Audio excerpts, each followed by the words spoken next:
Greetings, everybody, and welcome to the first official ChessDojo opening of the week. I got to pick the opening because I was the one who was right on top of things when Chess.com created their new option to run tournaments as thematics online. So we can play a tournament that actually forces everybody to play the same opening. And as soon as I saw that, I said, all right, we're doing opening thematic, endgame thematic. We're going to use this feature right away because I've already had in mind, teaching exercises and practice that I want people to be doing. The moment the tool is there, I want to use it. So I immediately created the tournament and I got to pick the first opening, and I chose the Cochrane Gambit. And the reason I chose the Cochrane Gambit is because I somewhat love this opening. And the reason I somewhat love this opening is because I think that I have some understanding and perspective on this opening that not every single other person does. So it's an opening which I think is misunderstood and misevaluated by a lot of other people, and that's why I wanted to shine our first spotlight on it, give it some recognition, and basically give up the only opening advantage I have over any other player in the world. No, my volume is quite high, Joel, I think. Okay. So let's get into it. The first thing that we want to talk about is, what is white getting? We have to read white's moves to understand what the balance is in the position in terms of what advantages or disadvantages is white gaining or giving up. What does black have or not have going for them? So let's just read white's moves before we get to this point. So e4, the purpose of the move is it opens up development for these two pieces.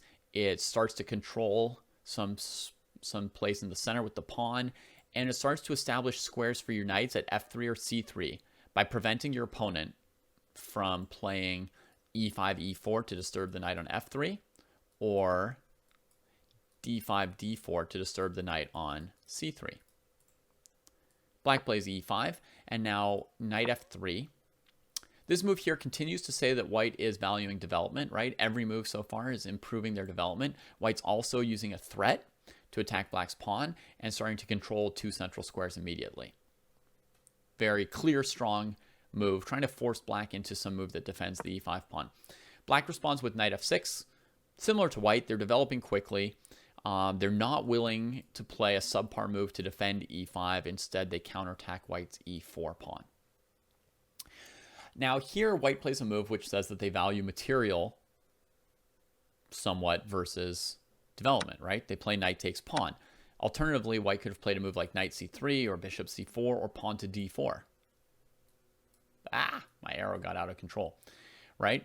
Those moves would be three moves which try to further white's development, right? So when white plays knight e5, they say, development is cool, but capturing a center pawn at the cost of one move is worth it. So I'm going to take that pawn. White's aware that knight takes e4, queen e2 is an opening trap, which doesn't work out well for black. Although, it only loses one pawn, not like a piece or a queen. But again, that says white is valuing material, right? They're very desirous of being up a pawn when they play a move like knight takes e5. Black plays d6 here. And black's idea is that after the white knight retreats, black will be able to recapture their pawn safely. So black is also saying, yeah, you're right. Like a whole center pawn, that's pretty good. I'm not just going to ignore center pawns and play a stupid move like knight c6 or bishop c5, just developing willy-nilly, right? I do need to value center pawns as being worth more than a tempo, so I'm going to chase you away. No stupid moves from black here so far. And if white played knight f3, which they won't in the Cochrane Gambit, black would complete their plan by spending a move to capture back the pawn that white is ahead. And that would lead to some of the old main lines of the Petrov defense. But in our case, white says, you know what? I have a unique opportunity here to not let you get back the pawn on e4, because you're misevaluating, or you're evaluating the value of knights and pawns a little bit differently than me. I think central pawns are worth so much that I'm willing to give up my knight for a second pawn plus the possibility of, preserving my own pawn on e4. Okay, so the knight attacks the queen and the rook. White has predicted that black will have to take back with the king. And now let's try to list some elements of this position and try and get our heads around what the evaluation might be, as well as how white and black might like to play this position. So what has white done by taking on e5 and then trading their knight on f7? They've essentially said that rather than retreating their knight and giving up this pawn, they would rather have this pawn and this pawn plus one move than retreat. Now, how's white's development looking so far here? Is white ahead in development compared to black?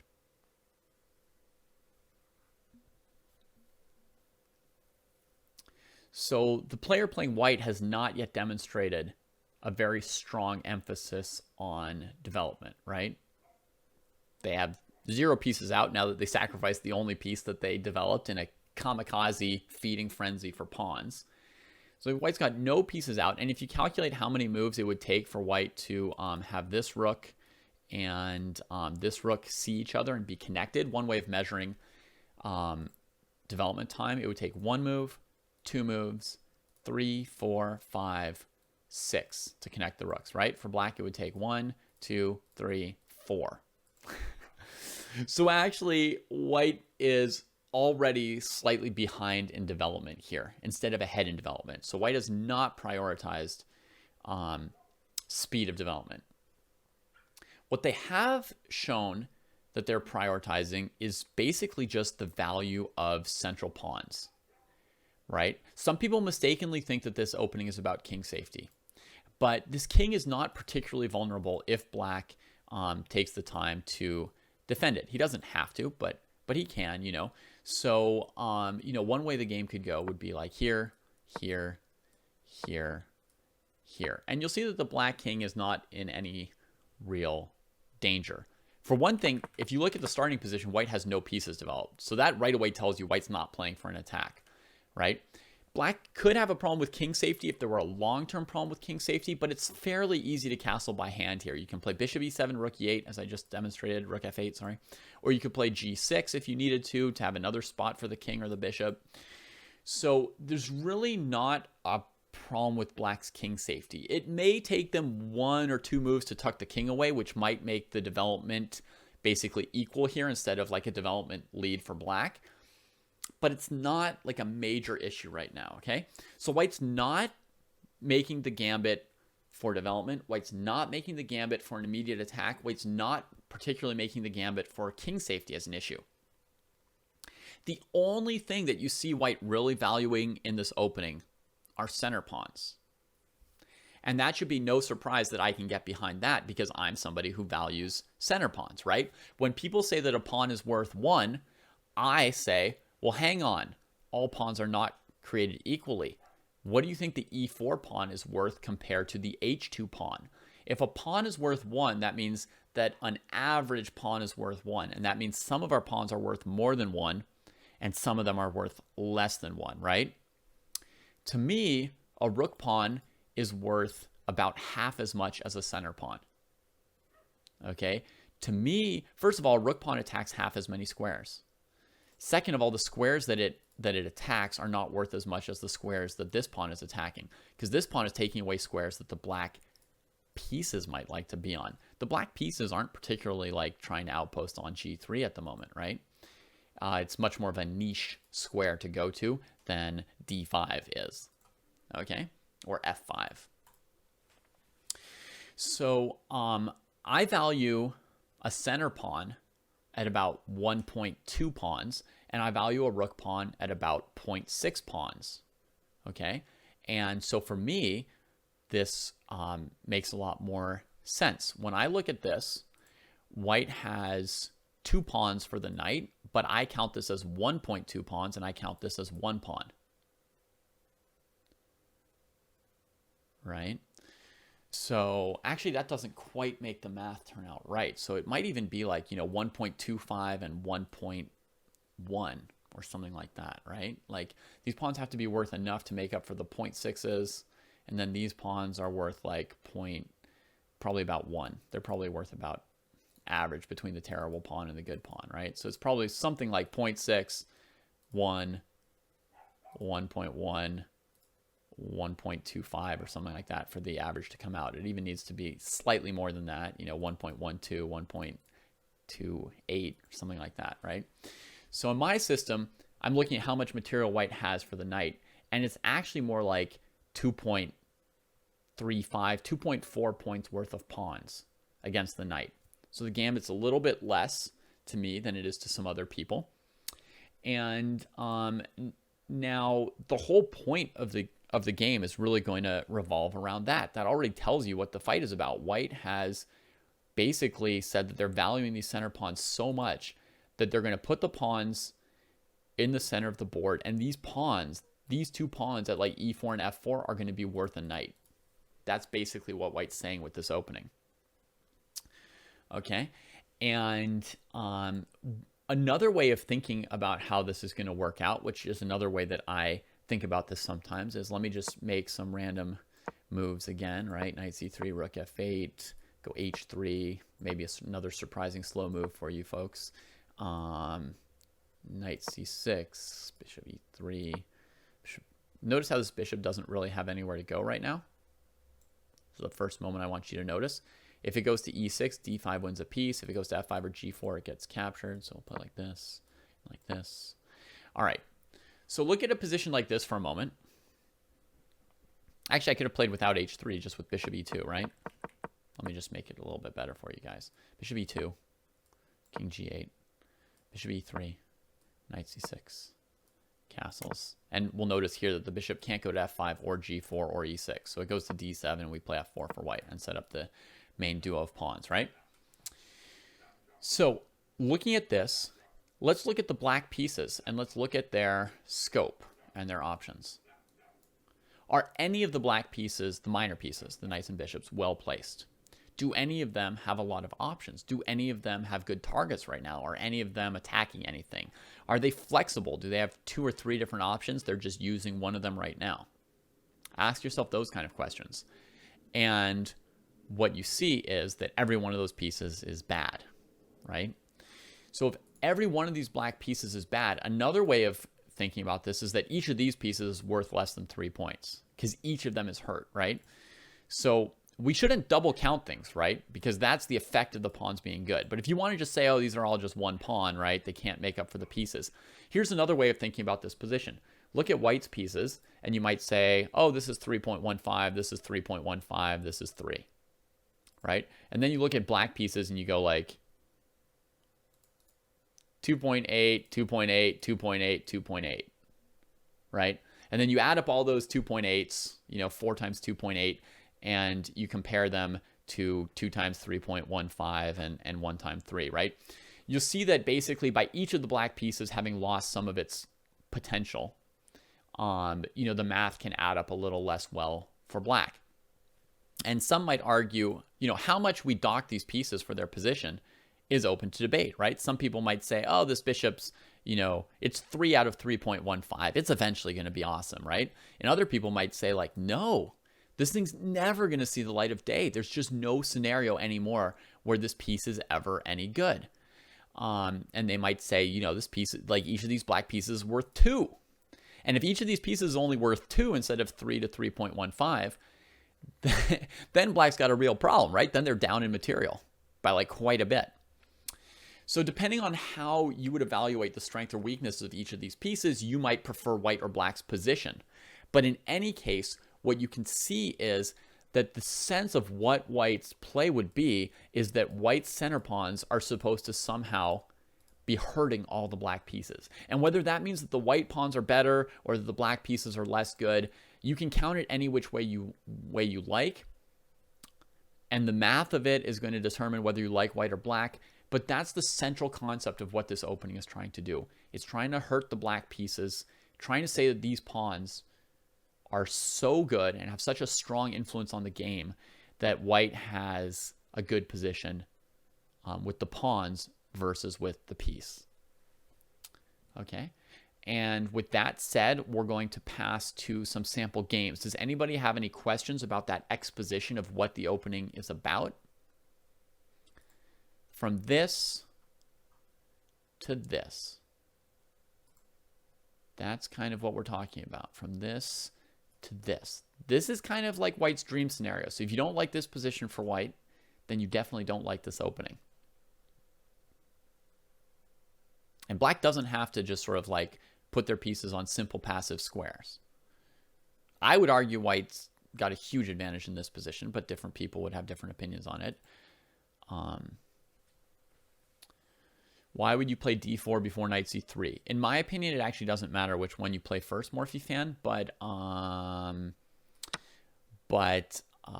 mean, I think it's basically inevitable that white has to play both of these moves. I think there's no choice. So I don't think it really tells you too much about either player or about white's priorities, which one they do. They're going to have to develop. They're going to have to put this pawn in the center, I think, to get a good position. I suppose with knight c3, there could be some people who play with d3 and keep the e-pawn really solid since it's on the open file, and then just try and expand from here. But then if black ever plays d5, you don't have as good the option of playing e5 without your pawn on d4 maybe. But maybe there are some lines in the Cochrane where you could play with knight c3, d3, and just expand on the king side. Maybe that's a playable idea. Whereas d4, you're already committed to the pawn being here. So,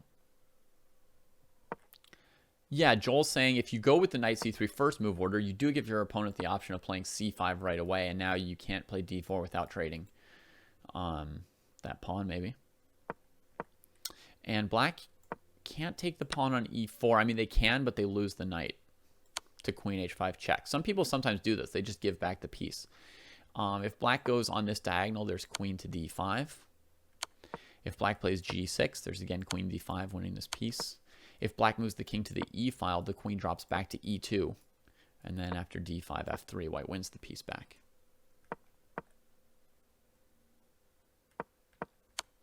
Yeah. So white can play, in most games that I've seen in this opening, whether white plays knight c3 and then d4 or d4 or knight c3 hasn't seemed to make a big difference to me. It seems like almost every game I've seen, they had the option to transpose back and forth between the two. And nothing like particularly dependent on one move or the other came up. So I don't have a strong reason to play one or the other based on that.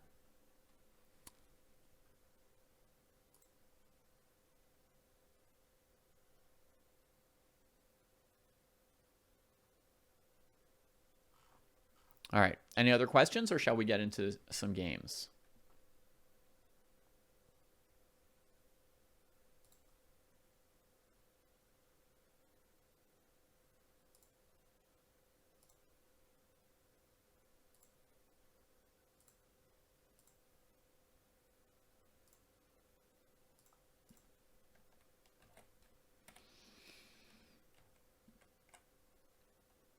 All right. Here we go. I think sample or example games are one of the best ways to learn stuff. So here we go with a sample game. This is Magnus Carlsen as white against Yu Yangyi. It's a blitz game, I believe. I believe Topalov did play knight c3 first. Yes, Morphe fan. Okay, so Magnus played d4 first. Yu Yangyi played c5 anyway, challenging that pawn and trying to make a pawn trade in the center. In my opinion, pawn trades in the center favor black a lot because they'll increase the scope of the pieces, and black has more pieces than white. So to me, this is a position where pawn trades are not equal or even. They're somewhat black favored, because black needs to find some kind of squares for their pieces. You know, if these pawns were gone, that allows black to play knight c6 and bishop e6, which, as you saw in our previous look at this opening, was not possible because white always had d5 attacking both of them. So Magnus plays knight c3, c takes d4 from Yu, checks him here, king retreats, and queen d4. So now, what values have white and black showed in their last couple moves? Black has played c5 and c takes d4, two non-developing moves, which also included playing king e8, making it much harder to castle the king, right? While white played knight c3, just ignoring that their center pawn was attacked, right? Just knight c3. Suddenly, white doesn't care about center pawns, and black does, right? They switched roles. Brings out a piece, brings out a piece. So white has suddenly said, you know what? I do need to develop my pieces, and I'm putting some value on the pieces more than on the pawn. You know, if white really, really wanted to value the pawns, what move would white play here? If white wanted to be like completely on the page of, I need to keep every possible center pawn, what alternative might there be to knight c3 for white? One move is d5, right? Taking away squares from the black pieces. This is what you would love to play. You want to tell black, you're playing a Benoni. You're playing a Benoni with nothing but bad pieces, and I've got nothing but extra center pawns, right? Okay, another option, somebody says play bishop c4 check first, at least get that bishop off f1, and then play d5, right? Yeah, and somebody else mentioned c3, right? This is the other move you can play. It says, okay, yeah, you trade a pawn, but I've still got the pawn I need to keep black pieces out of the center, right? I've still got the pawn I need to support e5 when black plays d5. So this would be another move that's also valuing center pawns. It allows a trade, but it still leaves white with the pawns in the center to maybe dominate a lot of squares that the black pieces would want. Okay? So if white were just going to play like the all-about center pawns move here, it would probably be d5 or c3 or bishop c4 check d5, just like you guys imagined. If white were all about just total pawns and material, then the other move for white could be d takes on c5, right? Black still can't play knight e4 because of queen d5. Black can't play pawn takes pawn because we take their queen. So now we're saying, haha, I got a third pawn, right? And now black's going to maybe develop, and we'll say, yum, yum, yum, another pawn, and black develops.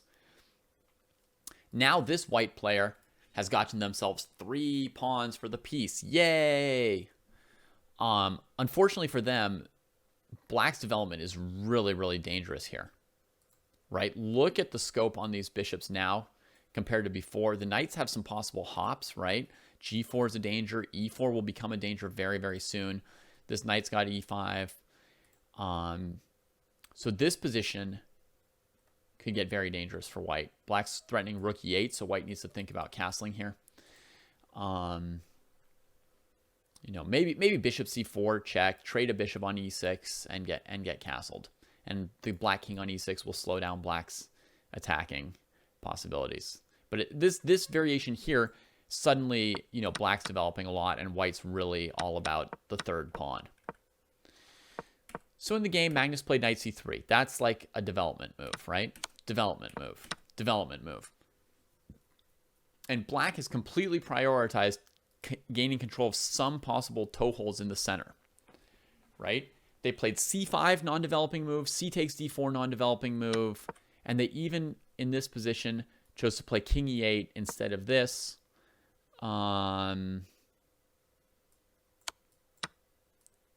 You know, this would make the king more exposed, but not get in the way of bringing out the pieces. It would trade a piece. So black goes here. White's got great development now, right? So what black has valued was countering white's central domination, getting some squares for their pieces, right? Black's improved this knight already. Knight's played here. Queen comes out. White could trade queens here. It's not out of the question. You guys may think that like, oh, black's up a piece, you can't trade queens. It'd be absolutely wrong to think that queen b6 was not one of Magnus's options here, even though Magnus played queen g3. This is definitely an option because these doubled isolated pawns can't move. This isolated pawn can't move. There's a million reasons why you might be able to play this endgame just absolutely positionally for white down a piece at this point. Remember that knights are the piece that gets worse in the endgames. Bishops get better, right? We sacked a knight, not a bishop. And we've got pawns. So in a lot of endgames, if you get to 3 pawns against a knight, a lot of people would consider you to be ahead on material with 3 pawns against a knight. Like just slightly favored, you know, not like you're like up material, right? So you can't say we're just down a piece. We've got 2 pawns for the piece. If I played a move like bishop e3, how am I not going to have 3 pawns for the piece? And then who could claim that I'm worse, right? I'm slightly ahead in development. Black's pawn structure is worse. And if I've got 3 pawns against a knight, by what measure would you claim that white is worse? I don't know. Maybe you could, but it's not obvious. And white also has, moves like knight b5 for black to watch out for till they've sorted out all their pieces. There's enough pieces on the board that this black king still doesn't want to be in the center, but remember it's played king f7, king e8, so it can't castle.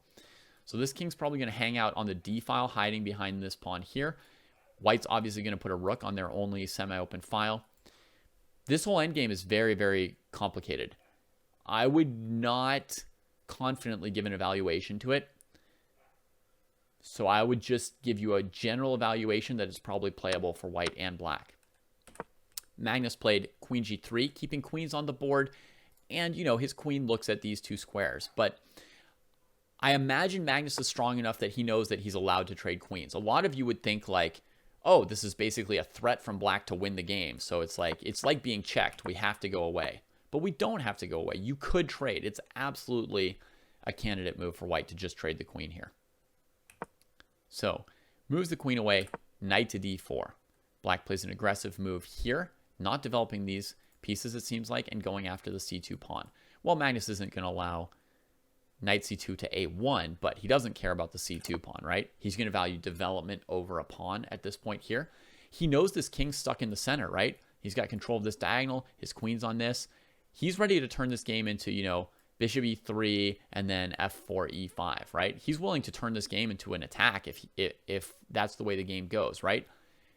He no longer has hegemony in the center with the center pawns, right? He doesn't have that complete control of the center with center pawns. Black's pieces have some squares, although they're still not as good as white's pieces, right? Even with this c5, cd4, you can see that black's pieces are not equal to white's. Just look at those bishops for a second. Even look at these bishops, right?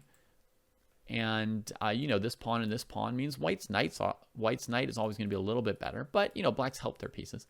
But Magnus can certainly turn this into it's not about center pawns. It's about blowing open the center and checkmating the black king. Why not? This king is actually, king safety is now a long-term negative factor for black here.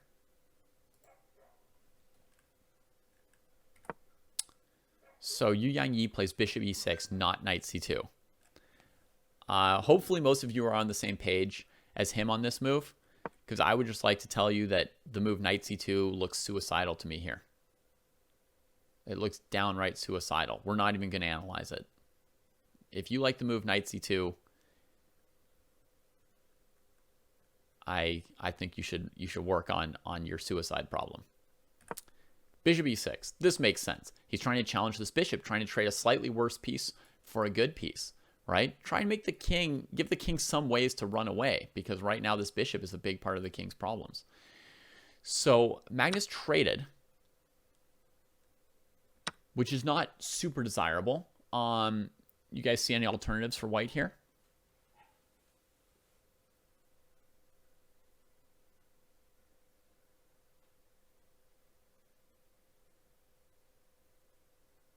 Yeah, bishop d3. Bishop d3, it saves this pawn, and it prepares bishop e3, which is going to be slightly awkward for that knight. So black's got to already start figuring out an extrication plan for this knight. Right? Like if they just play some random move, I was going to play bishop e7, but queen g7, maybe black can allow that because they get their rook into good position. Bishop e3 will play for white. Now black has some questions here. Right? Some real questions about this piece. If instead I start getting this piece out of the way, I say, hey, my whole goal was to counter that bishop. Now I'll get my queen off of this. Bishop e3, I'll put my knight on this square. And notice now I've got squares for the black pieces. Well, yes, for a moment. But now, of course, the real J-spin's plan, certainly, and the idea behind bishop d3 would be now we expand with f4.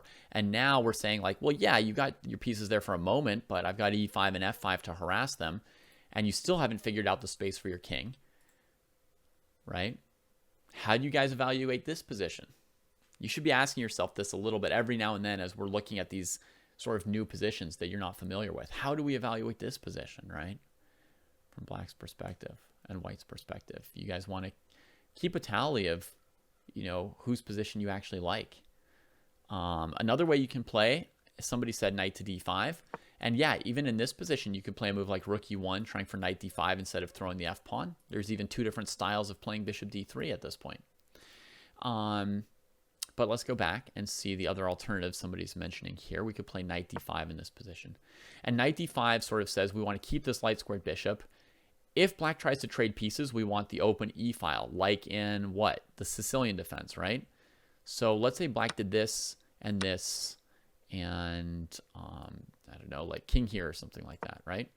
Have you ever seen a position like this in the Sicilian after a knight d5 sacrifice? Oh, ye who make fun of the Cochrane Gambit and the Petrov and say it's not a real opening.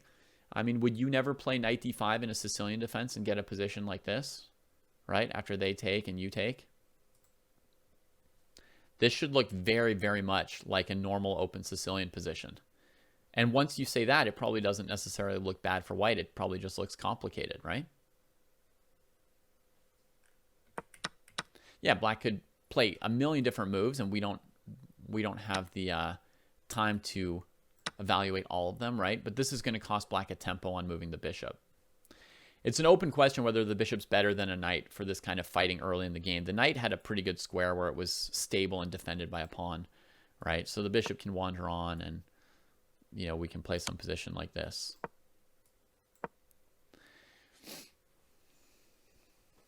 Right? And now white has two pawns for a knight, as before, but they also have the idea that the black king is supposed to be a target. Right? And this really looks like knight d5 Sicilians. If you guys have never seen the knight d5 sacrifice in the Sicilian, then you don't have that as a comparison point. So I'm sorry to keep using it. But for those of you who do, if you just click that switch in your brain and say, like, compare this to a knight d5 Sicilian, you know, in the Najdorf or the Kahn or the Smith-Morra, you will see that this looks, you know, just perfectly reasonable, just like, you know, any chess game that people play.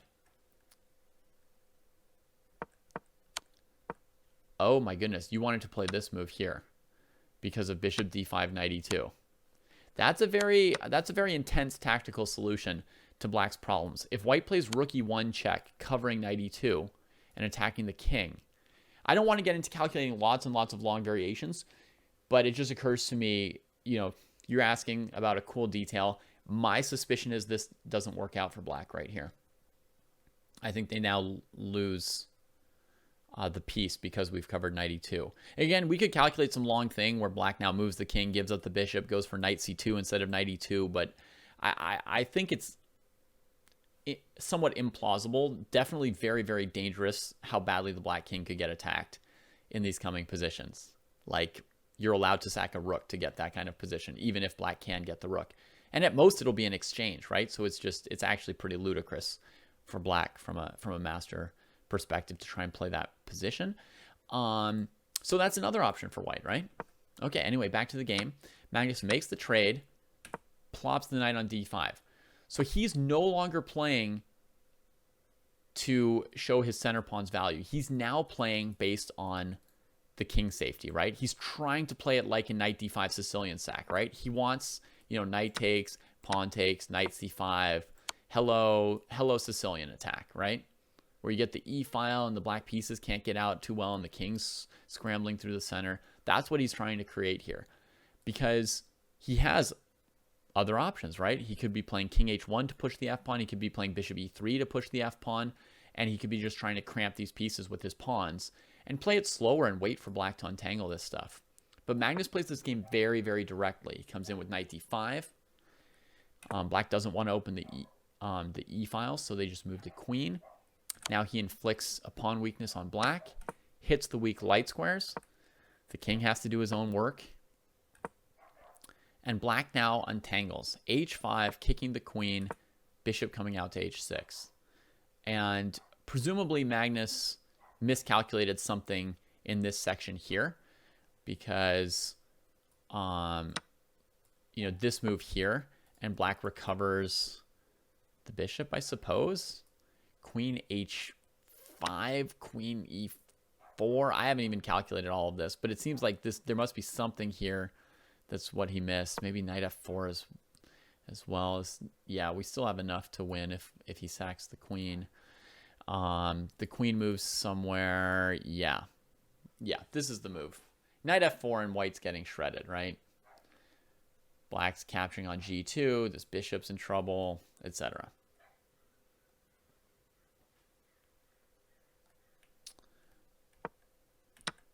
So Magnus must have miscalculated something somewhere in that scenario, right? Because he put his queen on g4, he put his bishop on d2, he then went to g6, covering h6, and Yu Yangyi just brings out the bishop.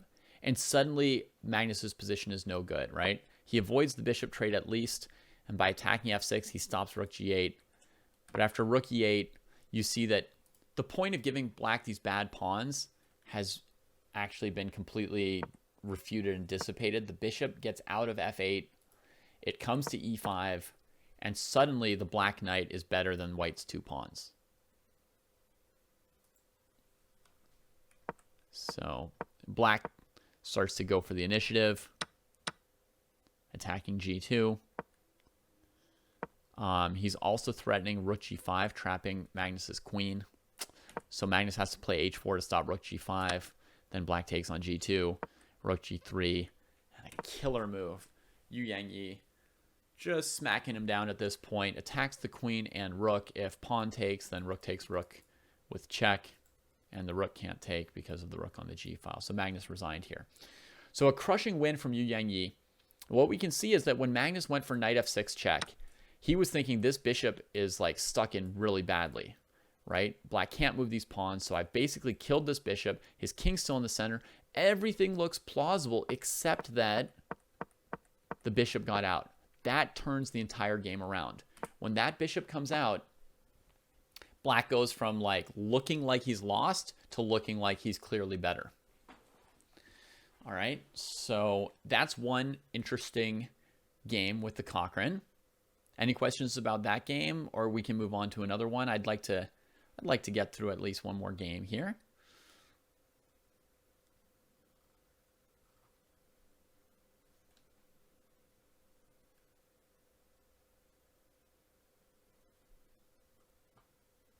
Hi, Nicolau. All right, let me start loading up the next game. Here.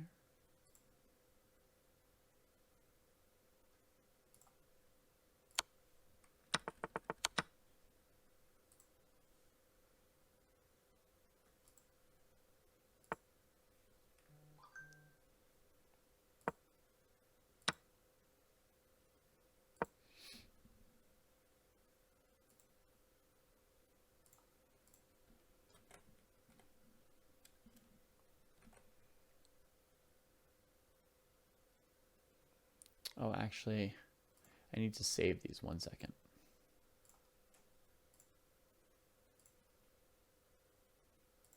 I'm going to save these PGNs because I think this time I'm actually going to successfully post this on YouTube. So having the PGNs will be nice.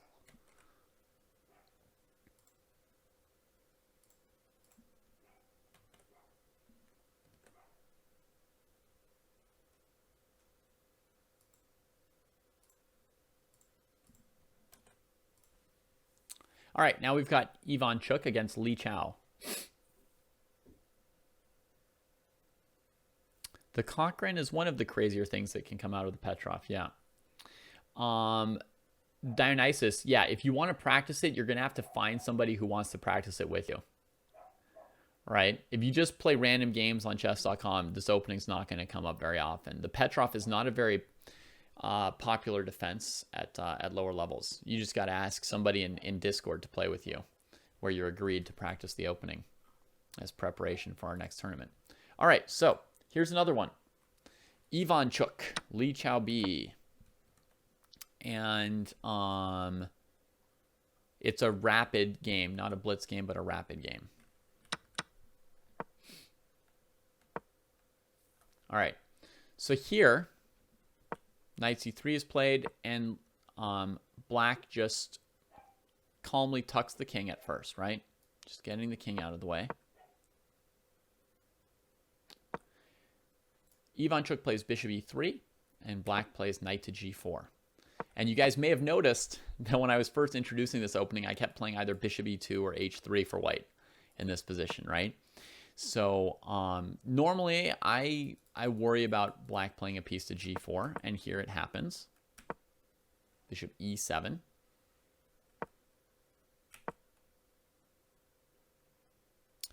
So it's not clear if black's just developing as quickly as they can or if they're looking to do something, right? And on this next move, they do something. g5. So with knight g4 and g5, black's staking out some control on the f file, keeping this f pawn from ever coming to f4, right? That's like a far, far away dream.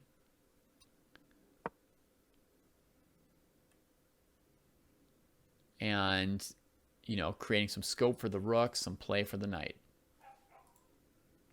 So bishop e7, which looked potentially passive, helps to support this and stay out of the way of the rook.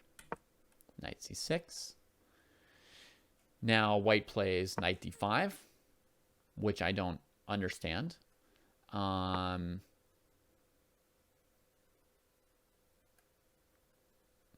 me see. Why would white play knight d5? Does he want to take on e7 in some scenario? Yes, must be. Must be that basically if black plays a simple developing move, white wants to play something like h4, pawn takes, knight e7. White must have something like this in mind. If pawn takes bishop, then queen h6 with an attack. No, the knight's on that. Pawn takes.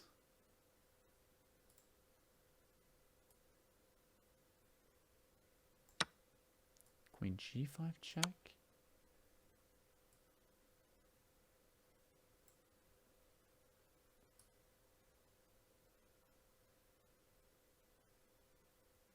If king h8, knight g6, so the king comes here. Oh, and then there's rook h7. King comes in here and mate. Oof. Brutal. That's nasty. All right, so I think with knight d5, his idea is he wants to play h4, but if he played h4 here, black could actually take it, supported by the bishop. And, right, this guy just has to keep traveling. Yet again. So he plays knight d5 with the idea of probably trying to play h4. You don't want to trade on e7 too soon and bring the black queen out. So you're going to play h4 if you get the chance, with the idea of if they trade, then you take on e7. And now if they take, you take with the rook here, I suppose, and get some real attacking chances.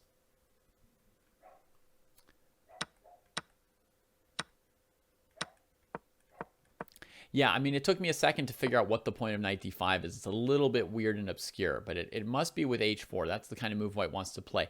Someone's suggesting knight e3, but knight e3 is not really the kind of move you want to play as white, right? You don't want to trade pieces. Every piece trade, black's got a little bit more room for the pieces they have left. And since black's played g5 and stops us from playing f4, we need to do something pretty dramatic for white. So, Checky plays knight d5. Li Chao just really building his structure here, right? He's like, building it. No, not enough. A few more blocks. No, a few more blocks. Maybe another 500 supports. Let's put some more in. So he's really building this thing up. And here, Chucky trades. And then just castles queenside. So he's all about this h4 move still, but he's allowed too many trades at this point, I think, right? And now his pawn structure becomes random. What should I say? It's no longer flexible. It becomes inflexible. That's the word I couldn't find. His pawn structure becomes inflexible. He loses his dynamism. There's not much he can do here anymore. And I think this position's basically terrible for him. He tries to say he's got some play on the e file. Black trades another piece, which improves his pawn structure, but improves black's knight. And finally, he gets in h4. He's still making a little bit of a fight of it. But basically, black's got everything under control. You know, black keeps everything under control here.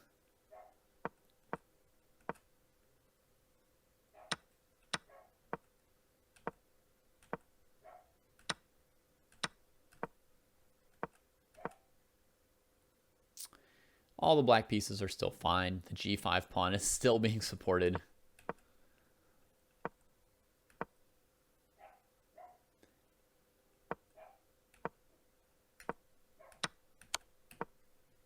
And they head to an endgame. Now, this endgame is not necessarily easy for black to win, right? They don't have a ton of pawns left as they get here, right? White's got 3 very weak pawns for the knight. Black's going to be able to collect several of them, but black's problem is to keep these pawns, the last 2 pawns, from getting traded off. In the game, black sort of just barely manages it.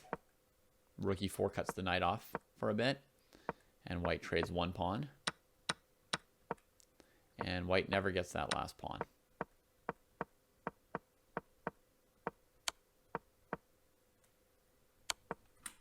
And here white resigned. So, if we go back a little bit, bishop g4, bishop g4, f3, bishop here, letting black take that knight is a little bit surprising, right? Another move for white here would be knight e3. And now black's got to deal with this move here. I think they would have to come back like this probably. The problem is his only lever that he was seeing is h4. And he didn't see how to do it here because black's just keeping this all attacked like this. But I believe in a lot of cases you can play these positions a lot slower than people think you can. We can just castle, and what's black going to do? Spend the whole game overprotecting h4, right? Meanwhile, if you look at this position, it does have the characteristics that we're looking for of all of black's pieces being worse than ours, right? On bishop f6, white can just play c3. And with the bishop not on e6, white may have an option at some point to play knight d5, reattacking this, and then go for h4. Keeping the strong structure that's keeping the opponent's pieces at bay and trying to pry open this king eventually, right? The bishop can't just sit here because of d5. So it's come back. I castled, preparing what I wanted to do. Bishop f6, c3. Black could try and launch an attack, right? And then at some point, white needs to bring the knight back to d5. And black could sack a pawn here, or they could play, a5 or rook b8 first. They could go to e6 to force the issue, but then I can trade and play d5, probably win a piece. So let's say black plays rook b8, just so I can show an idea for white. Now I'll play h4 here finally. And notice again that we don't need to clarify things by making this trade unless black forces us to. If possible, you always want to wait for black to take here before taking on f6. And all you have to do is make sure that this isn't a problem for you, which it's not. Right? So you can wait, and only if they do this, then we come here and here. Right? This position here should be somewhat playable for white. Both black minor pieces are restricted by white's pawn structure quite nicely. And, the black king is a bit open, and white's got a file to use finally for their pieces. This bishop can reroute to e3. So to me, this still looks playable, right? So I think I don't like the bishop trade on g4 at all, right? But I think even up to here, you could still play a slower move like this, threatening d5, and black has to move one of these pieces to a less good square.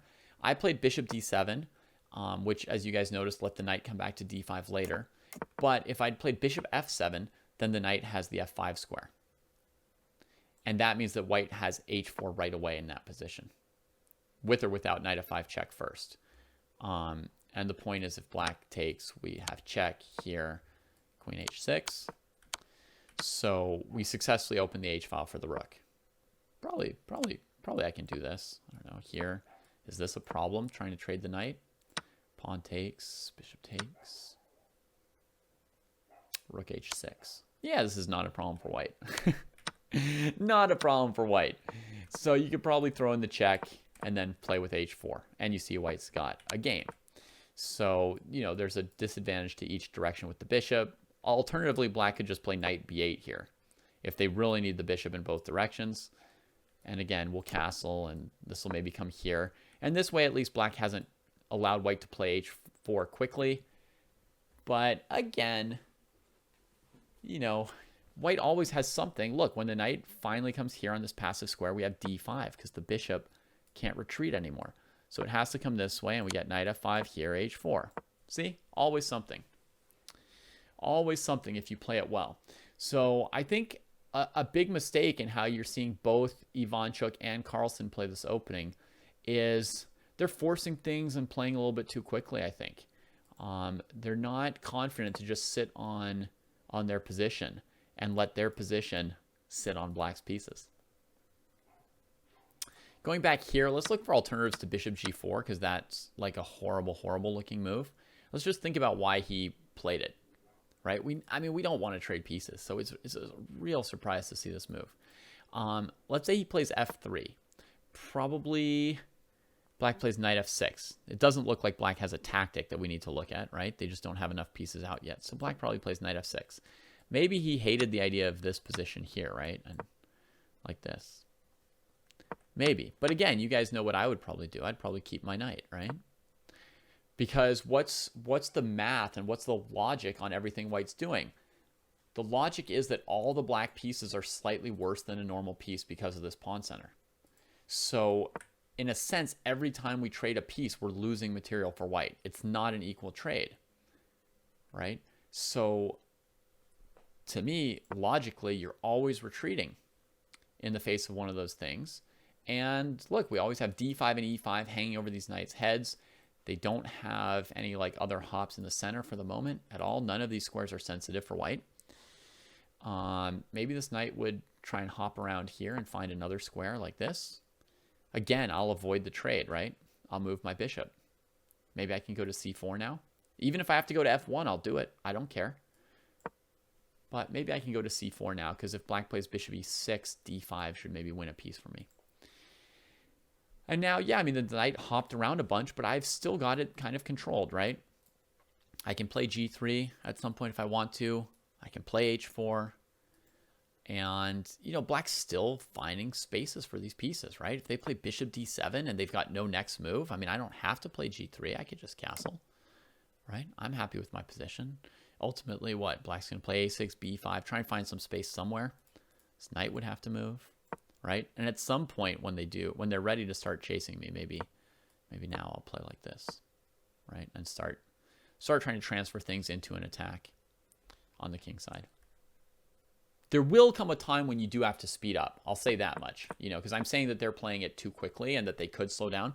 There will come a time where you want to speed up, right? Eventually your opponent's, you know, throwing some pawns on the queen side, and it's time for you to, you know, really find a way to play h4. I'm just saying I don't think that he needed to be desperate to play h4 in this particular game. You know, I don't think he was desperate to go for knight d5 versus just, you know, castling or something. Maybe just f3 here, right? Kicking the knight back from the beginning. And then when the knight goes back, we castle. Right? Waiting to play. Oh, wait. G5's hanging. Hang on. What would happen here? Would the knight go to h6? Or is there a tactic here? f3? Maybe black plays knight f6, just doesn't care about losing this pawn, but that is a third pawn. I mean, at some point, the black pieces are just going to have no purchase anywhere.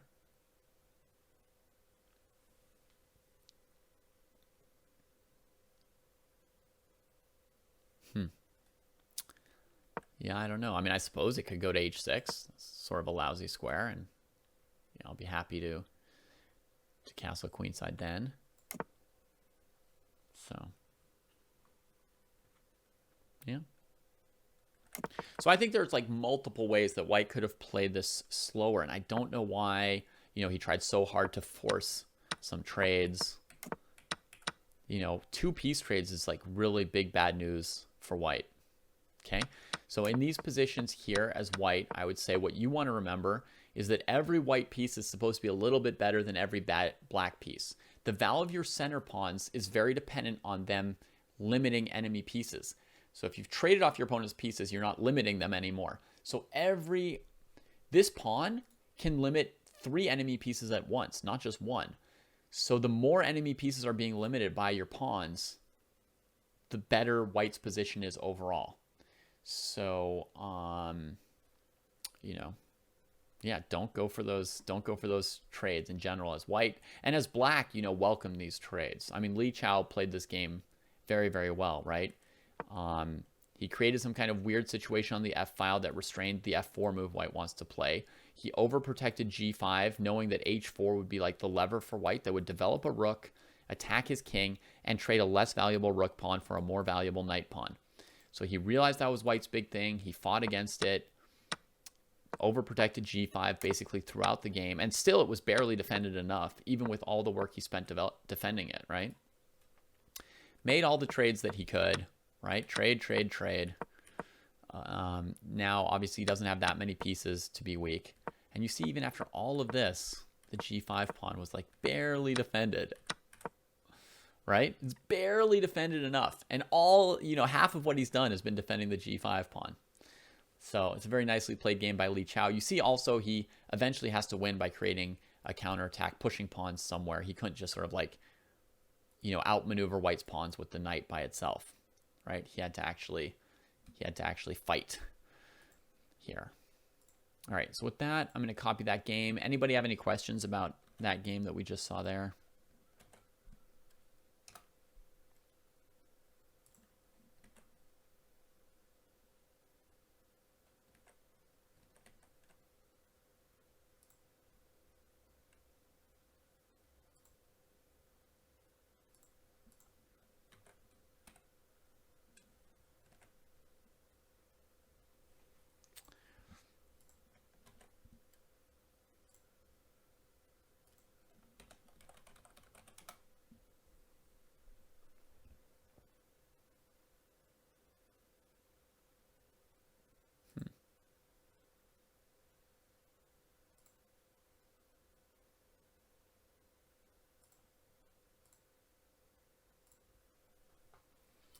All right, so finally, probably the most famous Petrov Defense classical Cochrane Gambit game, other than my game with Hazel, which you guys all seem to know and which I'm not showing today on the principle that it's too famous among you.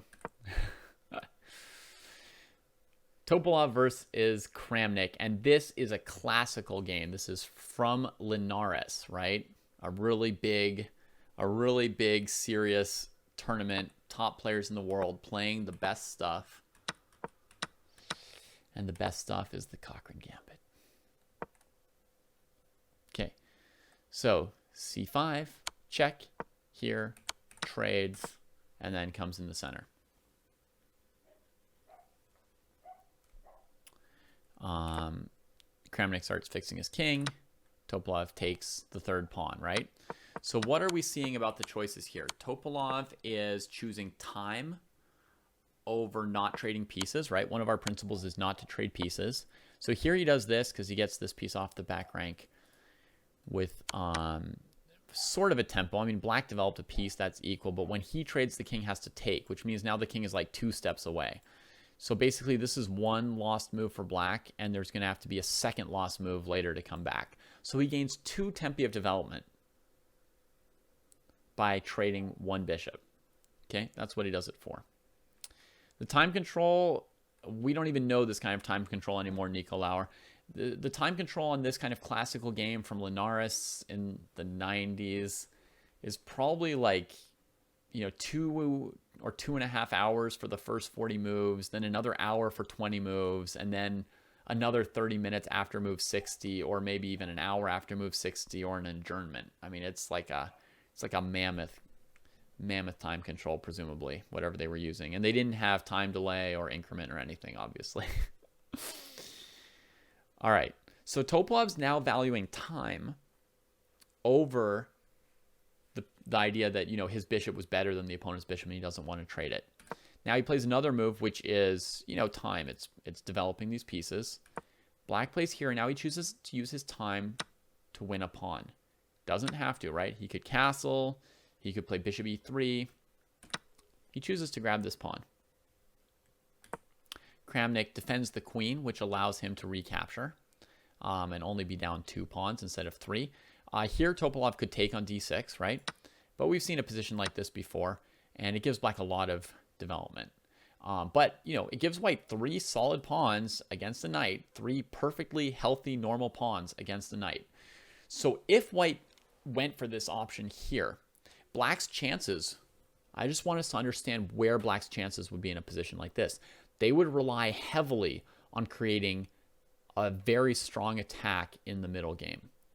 An endgame like this is not going to be particularly amazing for black. There's no reason to expect a knight to outperform 3 healthy pawns in an endgame, right? I mean, there will be different endgame scenarios that could favor black or could favor white. But generally speaking, when you're looking at any game where you've got a knight against 3 pawns, the player with the knight is usually looking to get an attack in the middle game, and the player with the 3 pawns will usually be fine with going to an endgame. Now, sometimes somebody's sacked a piece and they've got 3 pawns, so they're not really sacked anymore. But they've traded a piece for 3 pawns and they have initiative and they're attacking. So the player with the extra knight is on defense. But the player who's on defense needs to realize that their goal is to defend the attack without trading into an endgame. Defend the attack by using their pieces.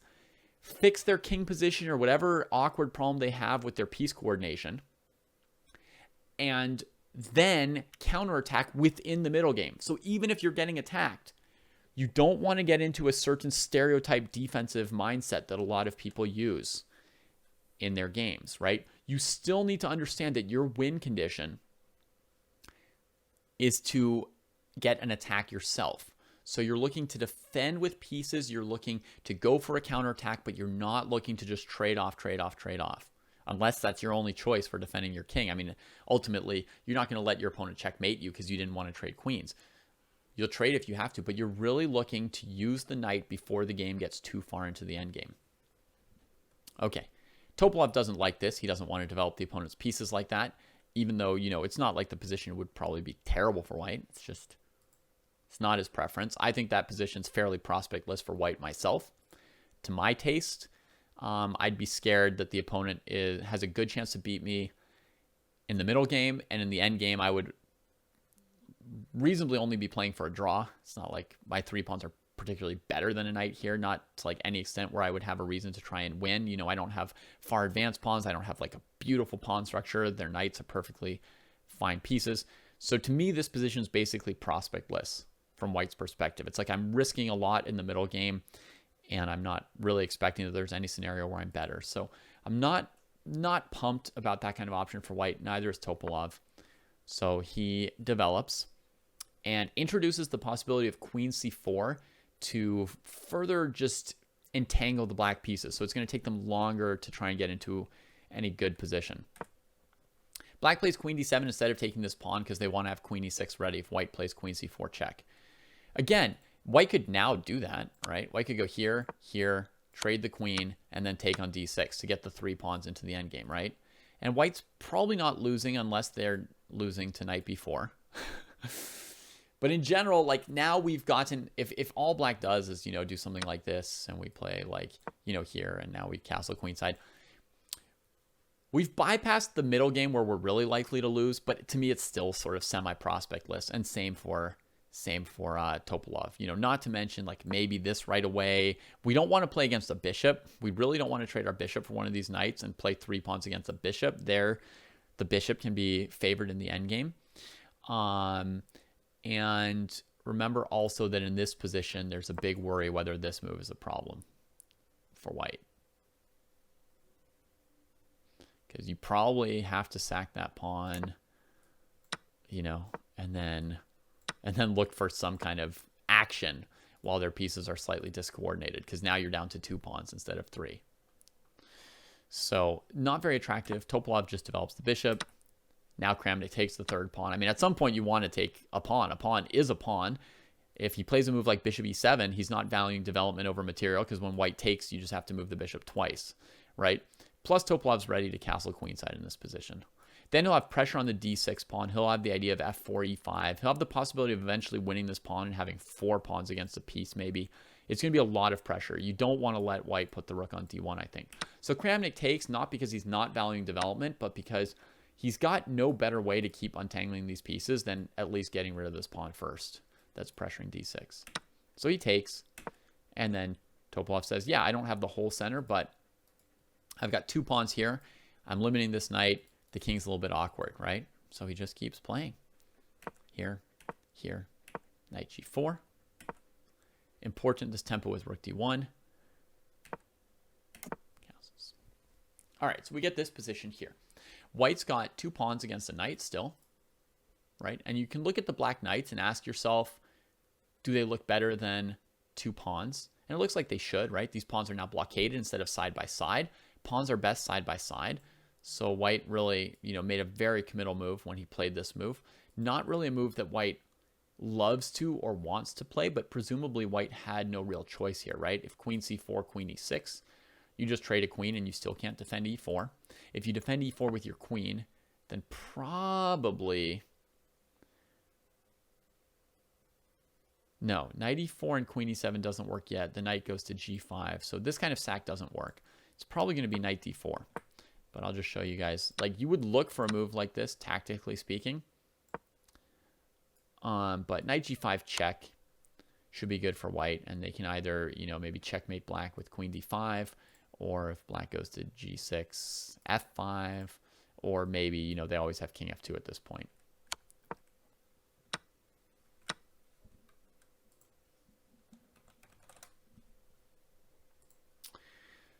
So presumably it would be knight d4, attacking the queen from where she's defending it. And if bishop takes, pawn takes, you distract the knight that's defending this.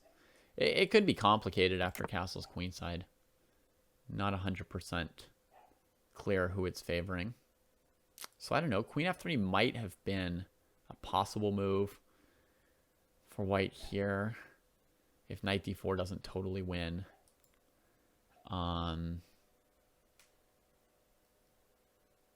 But my instinct is that knight d4 is going to crush this move. For one thing, we're giving up our bishop for the knight, right? Which I've emphasized a couple times before. I have to remember to emphasize it now. When we give up that bishop for a knight, that means now we're playing against the bishop in any of these scenarios, right? And even after we castle, we still technically only have 2 pawns against the bishop. That's not a lot. And there's been several trades, so the black pieces aren't particularly limited, right? This bishop can come out anywhere it wants. So this doesn't feel plausible to me for white, particularly. So all this to say, I think he basically played e5 not because he wants to play e5, but because he's forced to. It's ideal to keep the pawns together.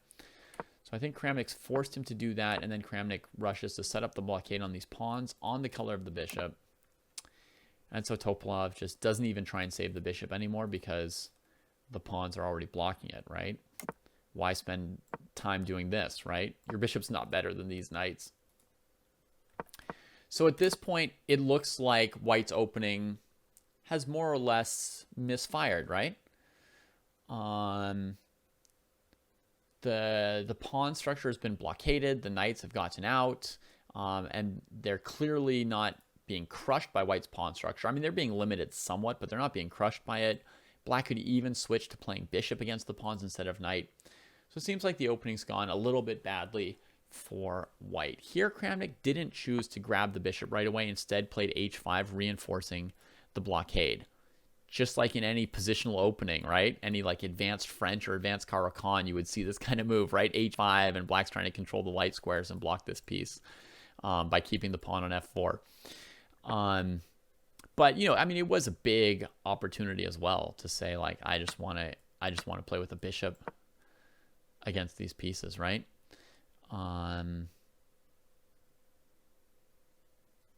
So yeah, I think you'd have to calculate knight e4 here, which looks like the best move, kind of threatening to take on c5 to have a third pawn, or to play knight d6 to force the bishop to give up and become really strong on d6, or there's a threat of knight g5, and if the bishop takes, black loses the queen. And that could combine with like queen b3 as well, which could be another threat in some cases. Queen b3 here and then taking b7 or something. So presumably this position here gave Kramnik some small like concerns, I would guess. I imagine black's fine if they find the best move, but I understand the position's a little bit tricky. So I would guess that that's the move that caused him not to sort of like just be like, yes, I promote my knight to a bishop. Can white play bishop takes c5 on Dada, looking for queen c4 and then recapturing it? Not when bishop takes c5 will be checked to the white king. So after black plays h5, for example, this might be what you're asking about, check, and white loses. But you know, you could play queen c4 check first and try and take it, but then black's going to offer the queen trade, I think, and now you don't have time to take on c5 because your queen's attacked. So it doesn't seem like Kramnik's allowing white to take that pawn on c5 in any way here with h5. But Topalov just decides to keep his bishop at that point. So knight comes in, queen check. And now another interesting moment in the game here. Kramnik doesn't play queen to e6, which is the move that I would have expected at this point. And I don't see what's wrong with it, so I can only sort of guess at why he didn't play this move. I mean, it seems like the blockade on f5 is released for a moment, but I mean, white doesn't want to trade queens really. And the knight could even come to f5 with this knight. Wouldn't be so bad. So I'm not sure why he doesn't do this. He just moved his king away. I mean, maybe he was just happy moving his king away and didn't see any reason to release the f-pawn. His queen's well enough placed that he doesn't have to like go around chasing a queen trade or whatever. Maybe he just didn't think it mattered, you know? I don't think that there was anything like losing about queen e6, if anybody's wondering why he didn't do it. Probably he was just happy with king g6. So Topalov kicks this piece back. Oh, could white just sack the exchange here and pick up queenside pawns? I don't see how. It's going to take a long time to try and get these pawns. I'm not sure exactly in which order you're thinking of doing it. Like here, I suppose, rook d4. Like here, here, here, in this position here, huh? So maybe black plays b6. Now you didn't pick up the queenside pawns. You got one queenside pawn. Now we've got, oh, if queen e6, okay. Okay. Anyway, here I'm also setting up for bishop c5 for black, and white's not going to have compensation for a rook in this one. But what you were really asking about was queen e6, rook d4. So then black would take, and how do you collect the queenside pawns here either? Probably queen d4 is your next move. You don't want to trade queens, I'm guessing. So I'm going to guess you're planning this. Now you're sort of threatening this move. But now that black has a rook, rooks are so good in endgames, right? Queen b6 will refute this whole variation. Even though, right, I messed up my pawn structure. White's got a bunch of pawns, but, you know, there's all kinds of endgames where you can fight a knight with some pawns, but you can't fight a rook. And, you know, bishop c5 will come and the rooks will be felt. There'll be some strength here for black. That'll be lost. So he came here, kicked him, came here, knight b5, looking to trade the good knight, and just trying to make some progress. White's just playing for inches over here before black finishes developing, right? Because black got a little bit behind in development and all this stuff. So a6 was played. White collects a third pawn, right? That was the cost that Kramnik took on here for trying to finish his development. Was like, okay, I'm actually going to lose a pawn. He could take this way and this way, then this needs to be defended. So, you know, if bishop e7 to defend the rooks, you're still dropping a pawn, right? And white's queen looks well placed on b7. So in the game, he played a6, just forced the trade here, threatens bishop c5, not going to happen, takes b7, takes c2, and you see white's got 3 pawns against the knight now. So the danger for white is now what? What's the scenario where white could lose this game? Anybody learn something? Want to answer that for me? What's the scenario where white could lose this game at this point? So the answer is basically it's like 100% a kingside attack against his king. Because if we go to an endgame, there's not really much of a scenario where this knight is going to win an endgame against these pawns, right? Not to mention this a6 pawn is whatever. It's like weak and dead, right? White's got, the d file to cut pieces off from defending a6. So really the scenario here is black checkmates white's king or white's fine. So bishop e3 stops bishop c5, right? From getting to the only aggressive square where the bishop could work against white's king. So queen g6, white's queen's defending checkmate. White goes and trades off black's active piece. It could also have been rook f2 here. Could be similar, but he sees that this way he gets the c file at the end. Knight comes out. Who do you think is better here and why at this point?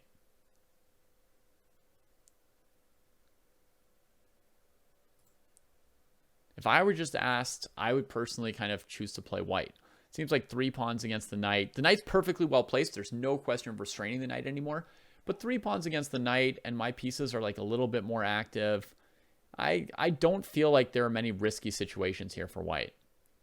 Right? Like I could even imagine like queen c6 instead of rook c6. And we trade queens, and my rook comes to c6. And then like I'm slightly better in the endgame for white. Right? h4 was played here. Topalov played rook c7. Right? So, I mean, who would you favor in the endgame at this point? If I played queen c6, black shouldn't trade queens, by the way. I'm just making a mistake for him just to show you. But like if we got to a position like this, who do we favor? I just don't see playing this position for black myself.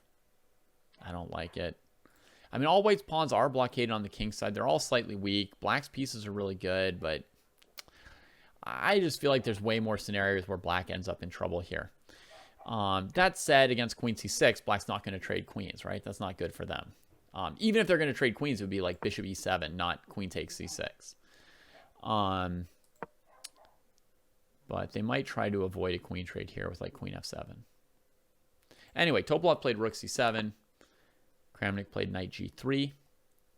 And he creates an attack against the white king. But it's more of a perpetual check attack than a mating attack here.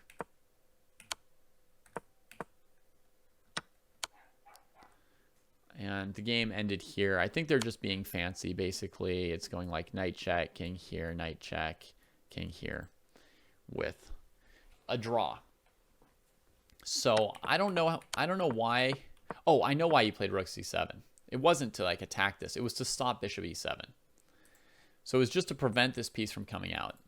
And that's why, but then with the rook not on the first rank, Kramnik got a perpetual check, right? So a very, very well played game, actually. I mean, I think this is a very precise sequence. That king h2 is the only good move to stop that checkmate. Knight check here, here. And now you have to get rid of the pawn on h4 so that when, so that if the knight comes to g3 and king here, there's no checkmate on h1 because the knight's not defended, right? So that's why he has to take the pawn on h4. So a very well played sequence at the end. But I would say from the moment that that Kramnik chose to give this third pawn, we could say that white wasn't in very much danger. I think white was unhappy and in some danger when white played e5. That was slightly a bad sign for white. This opening was slightly getting out of white's control here. Maybe the f4 move wasn't even that good in this case here, since we don't really want to play e5. Maybe he's better off just, putting his rook on d1, castling, and maybe even playing f3. But surely with rook e8 forcing e5, I think black had the better chances for a few moves here. We can ask if he should have taken the bishop. He had one move here where he could have switched it to a bishop instead of a knight against the pawns. And after he didn't, within a move or two, within this knight b5 move, and it seems like white, the danger is behind white. It looks about equal-ish from here. So overall, a pretty good game by both of them, right? I mean, yeah, I don't know who saved it from who, but I think that this was, I mean, it's pretty stupidly obvious to say this, but I think this was a pretty high quality game. I mean, this was Topalov and Kramnik playing classical chess with, 7 hours to think about their moves. So yeah, it was a high quality game. And hopefully you all have gained some insight into the Cochrane Gambit from this. And so what I will leave you with is just a couple words about what's coming up this week for our opening of the week. So this being our official opening of the week means that this is an opening that we're encouraging you guys to study for 1 week, to talk to each other about for 1 week, to practice with each other, to think about. At the end of the week on Sunday, we're going to have a tournament at 10 a.m. Pacific. And that's the time when we almost always run a tournament. And that tournament will be a thematic tournament. And if you click in tournaments, you can already see it's up there. It's called OOTW, Opening of the Week, Cochrane Rapid. And then it's split into different sections by rating categories. So if you're over 1700, you'll play in the top section with other, A players, experts, masters. If you're 1350 to 1700, you'll play in the second section. 1000 to 1350, you'll play in the section of, not yet that strong, but not new anymore. And if you're under 1000, you'll be in that section with other fairly new players. So it'd be split into 4 sections, 4 rounds, 15-minute games with an increment. And every game will automatically start for you in this position here, the Cochrane Gambit. So sometimes you'll be white, sometimes you'll be black. You'll have to play both sides of this and have some idea of how to play this position from the 2 sides, which is a very, very different experience to play this as white or as black. And in the meantime, if you want to practice this, if you just go into the random pool and look for games, this will come up very, very rarely for you. If you want to practice this, you're really going to have to ask people in the Discord to practice with you, or training buddies that you already have established. You're going to have to, hit somebody up and say, hey, I want to play this opening with white and black, a series of games. Can you play with me sometime this week? And that's how you'll be able to do it. We will have all kinds of different openings of the week in the future. So no, they will not all be weird openings. Chaim, in answer to your question, we will have all kinds of different openings that push different kinds of people to learn or practice something different for them. So if you guys are people who like sort of complicated, weird piece sacks, then this week you'll have a lot of fun. But next week, when we play something like the Exchange Slav all week, or the Exchange French, you might be like, oh, what is this? And you'll have something to stretch. And if you're somebody who likes playing the London system and the Exchange Slav and the Exchange French or whatever, then this week you're being pushed to, go beyond your normal boundaries and limits and learn something new. So I think either way you can enjoy it. You can enjoy the weeks where you're getting pushed, and you can enjoy the weeks where you're, in your comfort zone and you get to show everybody your particular strength that week. And I think this is going to be a fun thing to do. And we're going to have an opening of the week basically every week from now on, I think. That's sort of my plan.